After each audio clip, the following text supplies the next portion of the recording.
Oke, jadi apa nih sis yang pengen kamu diskusiin, kita bahas nih? Bentar Pak, aku buka inianku dulu Pak. Boleh. Atau nggak usah buka, nggak apa-apa yang kamu masih bingung cara general apa gitu. Tapi buka dulu nggak apa-apa deh. Jadi sebenarnya sebenarnya kalau untuk CV itu lebih baik dia tuh satu lembar atau lebih gitu Pak. Kan kemarin itu kan saya juga ikut kelas CV di tempat lain juga gitu Pak. Nah dia bilang itu apa sih namanya Pak? Harus lebih dari 2 lembar gitu. Jadi minimal 2 lembar Pak. Nah lebih bagus lebih dari segitu. Tapi maksimalnya 3 gitu Pak. Tapi kalau kemarin waktu saya pertama kali di interview itu ketemu teman-teman yang lain bilangnya mendingan satu aja katanya kan HRD juga nggak mau buang-buang waktu baca sebanyak itu gitu Pak. Oke, ini aku ngomongin dulu terkait dengan aturan halal lembar ya gitu.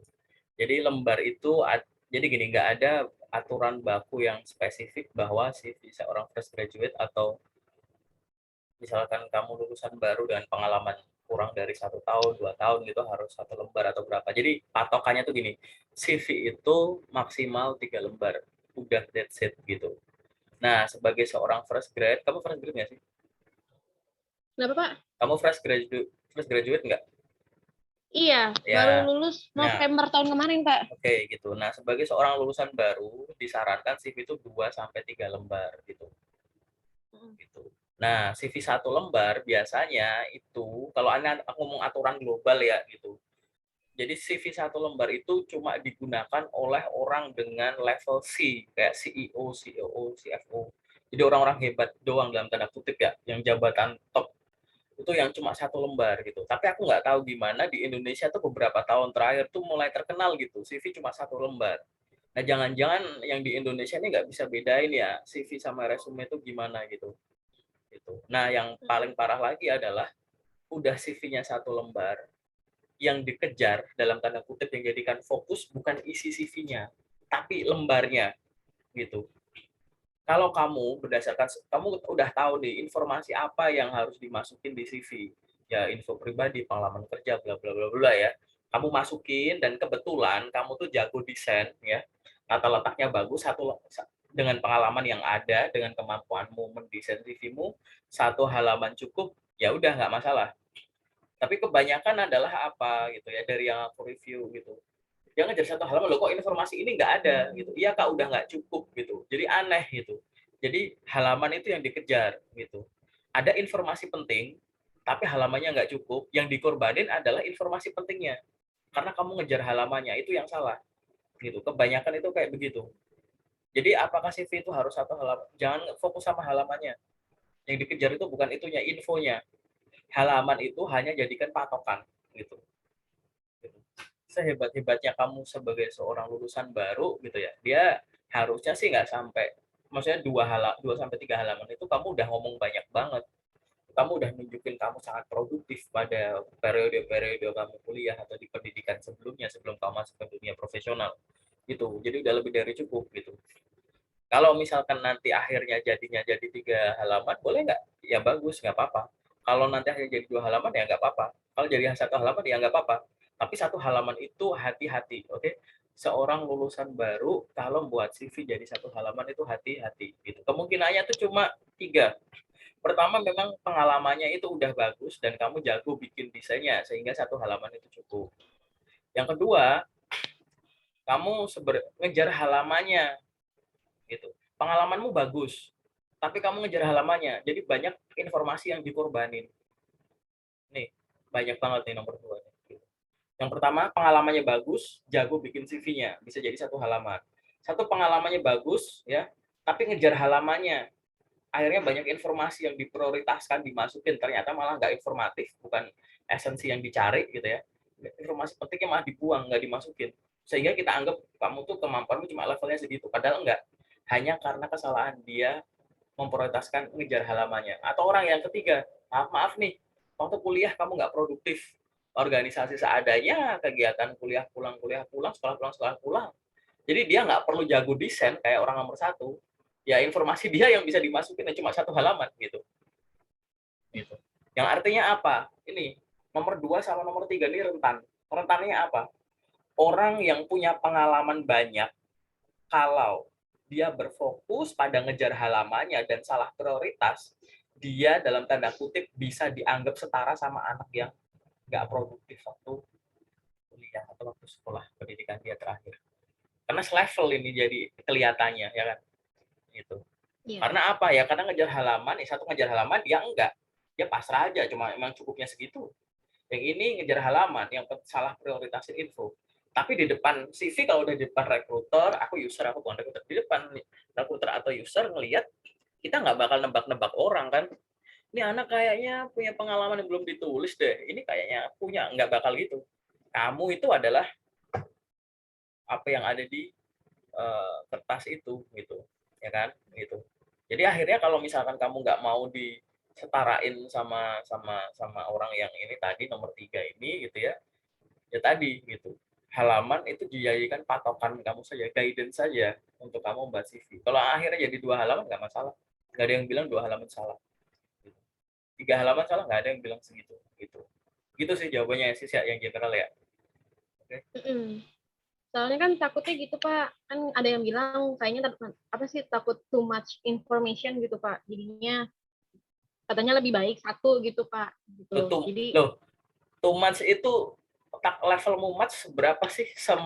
Sematchnya saya seorang juga lulusan baru tuh seberapa sih gitu? Ini aku nggak nanya ke kamu doang, aku nanya nanti yang nonton ini ya di YouTube ya. Kalau kamu ngerasa iya, too much tuh iya, sebenarnya seberapa match sih gitu? Seberapa iya banyak Pak. sih pengalaman seorang lulusan baru gitu? Maksudku daripada kamu berfokus ngejar halamannya, informasi pentingnya tuh nggak masuk gitu. Padahal kamu punya kreativitas tuh. CV itu bukan autobiografi kamu, CV itu marketing dokumen kamu. Jadi pengalaman kamu semua kamu tulis dengan menarik, dengan lengkap, ada kata-kata kunci, yang itu nanti akhirnya akan dicocokkan dengan kata kunci yang ada di kualifikasi jabatan yang akan kamu lamar gitu.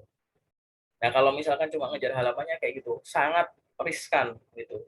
Satu halaman itu bisa dinilai bagus, concise gitu, bisa apa ringkas gitu, bisa dianggap kamu kurang pengalaman. Bukan bisa karena memang beneran kurang pengalaman atau kamu salah prioritas karena ngejar halaman.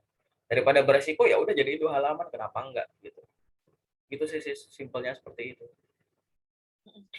Ya Pak. Ada lagi nggak yang lain apa? Kalau font gitu dia lebih ke untuk Time News Roman apa kayak gimana sih Pak untuk fontnya Pak? Ya, fontnya itu kan memang ada banyak ya, sisi ya gitu. Jadi font itu yang penting satu, apa sih kamu kok akhirnya ngomongin font gini gini. Jadi font itu kan rencana orang pakai suatu font itu kan agar satu enak dibaca ya. Kalau nanti kamu belajar soal font itu, ada font yang dia tuh kalau dilihat di mata itu bikin sakit, beneran bikin sakit ya, bukan baca isinya ya, tapi memang fontnya tuh nggak enak di mata gitu. Ada yang nomor 2, ada font yang ya itu ya bisa dibaca tapi bikin sakit gitu. Ada yang kalau dibaca tuh kurang rapi gitu. Jadi maksudnya gini, yang bikin sakit contoh itu font yang misalkan berdiri-berdiri. Jadi kayak seolah hurufnya stretch vertikal gitu. Yang hurufnya kayak panjang-panjang. Nanti kamu cari sendiri nama fontnya gitu biar kamu nyari. Yang kedua ada yang kelihatan nggak rapi. Kelihatan nggak rapi ini biasanya fontnya itu jadi bisa dibaca tapi nggak rapi. Biasanya font ini adalah font yang jarak antar hurufnya berjauhan gitu. Jadi kamu coba bayangin ya, hurufnya itu adalah kayak nama kamu tuh. Nama kamu tapi kayak per huruf di spasi. S spasi I spasi S spasi K spasi A. Nanti kamu bakal nemuin gitu. Jadi ada font yang jarak antar hurufnya tuh berjauhan. Itu juga dihindari gitu. Apalagi yang ketiga, yang fontnya kayak sandi gitu ya, yang harus dipecahin gitu, atau kayak yang ditulis di prasasti gitu ya, yang ini simbol apa gitu. Ada juga font seperti itu yang orang-orang juga udah pada tahu nggak bakal pakai seperti itu. Ada yang art gitu, yang seninya bagus gitu, cuman nggak pada tempatnya untuk dipakai gitu. Sehingga gunakanlah font-font yang memang gampang dibaca di mata dan dibaca oleh sistem kalau nanti kamu pakai yang ITS friendly gitu. Nah, apa ya tadi? Boleh Times New Times New Roman. Nah, terus habis itu Verdana Tahoma gitu, Century Gothic gitu-gitu. Banyak kok yang standar-standar gitu. Boleh nggak? Boleh. Itu Terus yang kedua adalah hati-hati kalau di dalam CV kamu itu, jadi gini, ada orang yang bikin CV itu template. Nah, hati-hati kalau di dalam satu CV itu template-nya baik, pakai template tapi banyak font gitu ya. Aku sangat saranin gitu kalau kamu belum belajar cara eh, kombinasi font gitu ya, nggak usah aneh-aneh. Fontnya disamain semua gitu.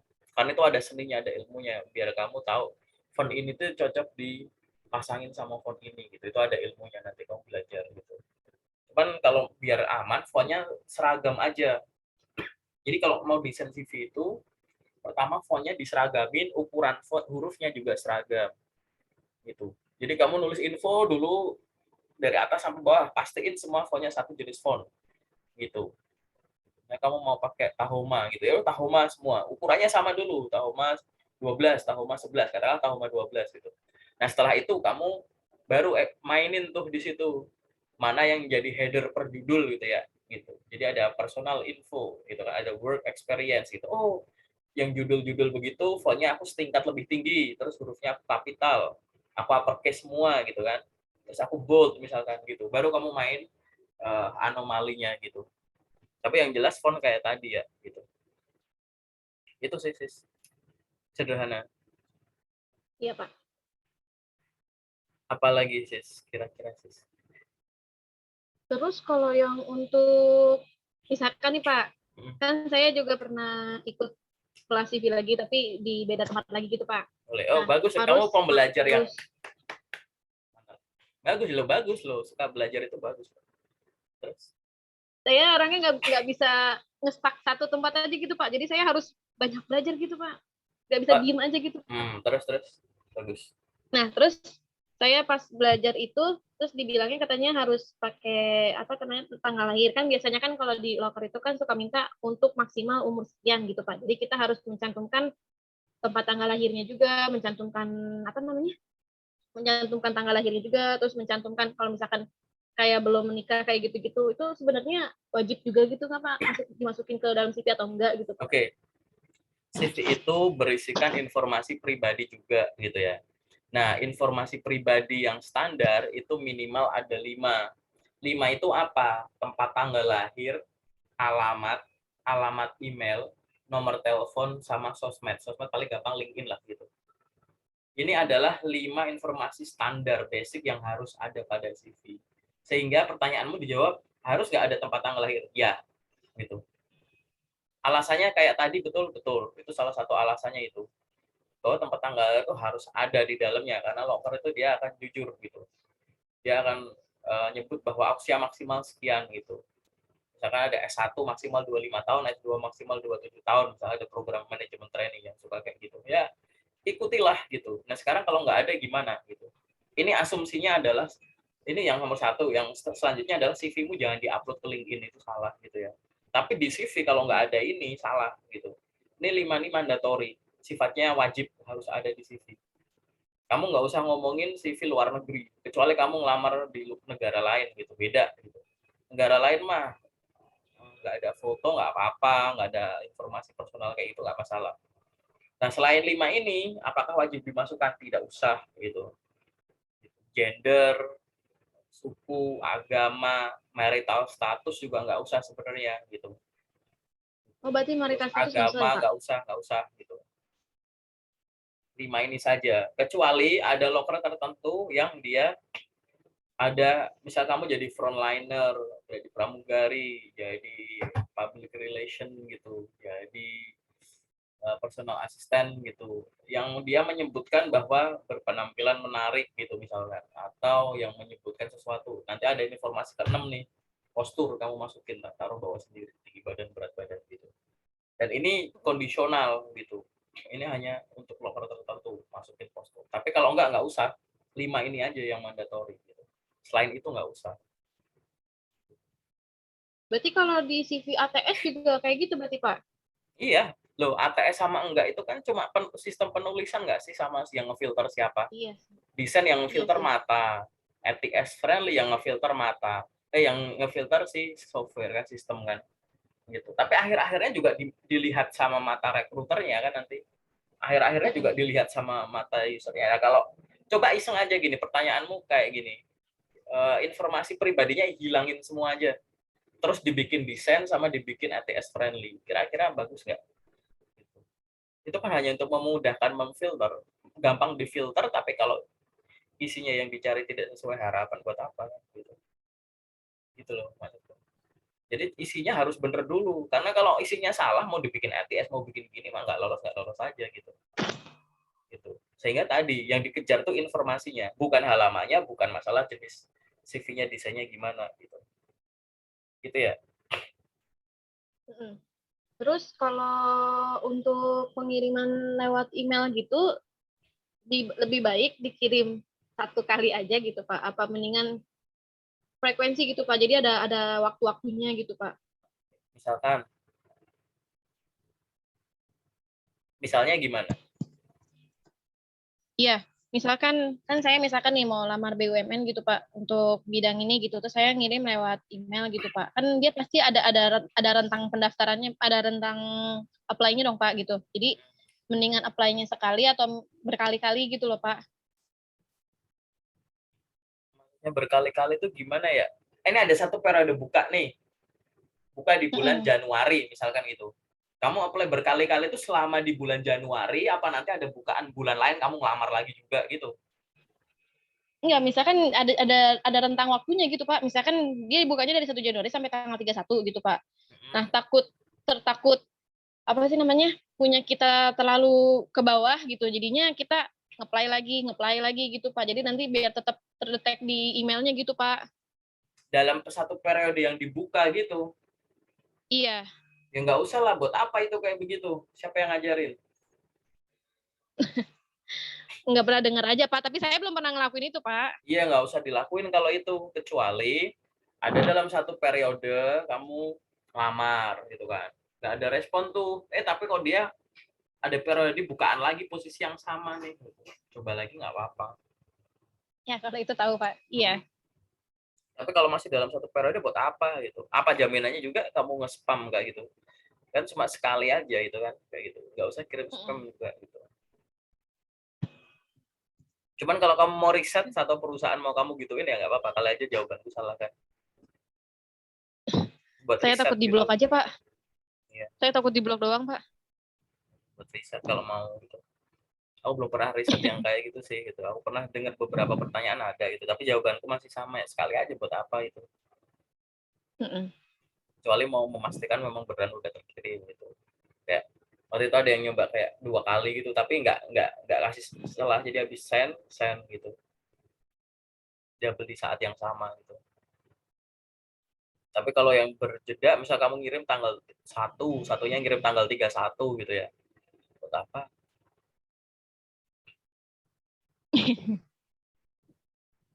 Oke, apalagi? Iya Pak. Udah sih Pak, kayaknya cukup. Udah cukup. Oke, sebelum kamu bilang cukup, aku mau nanya deh. Kamu rata-rata ngelamar kerja per hari berapa lamaran? Saya ngelamar itu per hari bisa 5 sih Pak. Oh ya, tiap hari atau weekend enggak? Kalau weekend sih saya dipakai untuk istirahat gitu Pak, karena kan seminggu kemarin, maksudnya untuk 5 hari itu kan ya capek lah Pak gitu Pak. Untuk ngeplay ke sana ke sini juga gitu Pak. Apply ke sana sini capek, emang kamu visit gitu, offline gitu, nggak lewat online? Ada yang offline Pak. Saya waktu saya yang interview itu juga sampai saya ke Karawang Pak. Oh ya, offline. Tapi Offline, ada yang offline. oke, kok cuma 5 ya? Apa jurusanmu atau loker yang kamu buka itu susah dicari? Iya Pak, karena kan jurusan saya kan teknik kimia polimer. Agak sulit ya Pak untuk mencari di jurusan saya. Dan rata-rata untuk perusahaan injeksi plastik itu mintanya pengalaman setahun rata-rata. Sementara saya pengalaman magang aja cuma 3 bulan. Jadi rata-rata ya ditolaknya dari situ juga mungkin Pak gitu. Kamu udah Dan coba? lowongannya, kenapa Pak? Kenapa Pak? Kamu udah coba nanya solusi itu ke teman kakak tingkat kamu di kampus belum? Atau senior senior kamu? Kakak tingkat saya aja rata-rata pada banting setir Pak. Oke. Saya juga makanya lagi usaha juga lagi ya kalau memang bukan passion saya ya udah saya juga lagi banting setir. Saya juga lagi nyoba sama ibu saya gitu. Nanya-nanya untuk di bidang percetakan kertas kayak gitu, Pak. Oke. Lokernya susah dicari ya gitu. Tapi Kalau menurut sebenarnya saya agak susah dicari. tapi sebenarnya ya terlepas dari susah dicari gitu. Sebenarnya kamu ada keinginan nggak sih lamar di bidang lain? Misalkan kayak ada loker semua jurusan gitu. Kamu coba-coba juga nggak? Dicoba Pak pasti, Pak. Oh, pasti dicoba Yang ya. bisa memang untuk semua jurusan pasti saya masukin, Pak. Memang kalau memang belum berjodoh ya belum gitu, Pak. Jauh ini kamu tes udah pernah sampai tahap apa paling jauh? Paling jauh saya udah sampai psikotes, Pak. Psikotes ya. Jadi Iya, berhenti di psikotes. psikotes. Oke. Oke. Terus jam-jam ngelamar kerja gimana? Kamu di jam kerja doang apa sore malam nggak apa-apa? Kalau saya sih di jam kerja sih, Pak. Paling kalau misalkan memang lokernya memang bukannya lewat Google Form gitu, itu kan waktunya fleksibel ya, Pak. Kalau Google Form beda dengan email gitu. Kalau misalkan email kan memang harus jam kerja. Kalau Google Form biasanya saya suka malam, suka siang, suka ada yang pagi, sore gitu. Terus kamu nyari loker itu dapat 5 tetap dapat di mana aja selain datangin dapat infonya ada loker di sana dari mana? Ada Ada yang dari bukaan LinkedIn. di Iya LinkedIn dari terus. ya kalau saya lebih banyak sih dari LinkedIn, terus saya juga aktif suka buka Lumina, buka Jobstreet kayak gitu-gitu, Pak. Terus saya suka nanya-nanya sama teman-teman saya yang saya kenalan dari waktu ketemu apa namanya, Pak, interview di tempat kayak gitu. Oh, bagus kenal sama yang interview di tempat itu. Mm-mm. Oke. Udah sih aku pengen tahu itu aja. Di sesi detail aku bakal kasih penjelasannya gitu.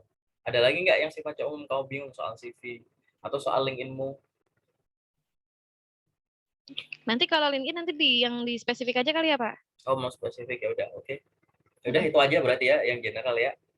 Sekarang aku Iya. masuk ke yang spesifik. Nah, algoritma.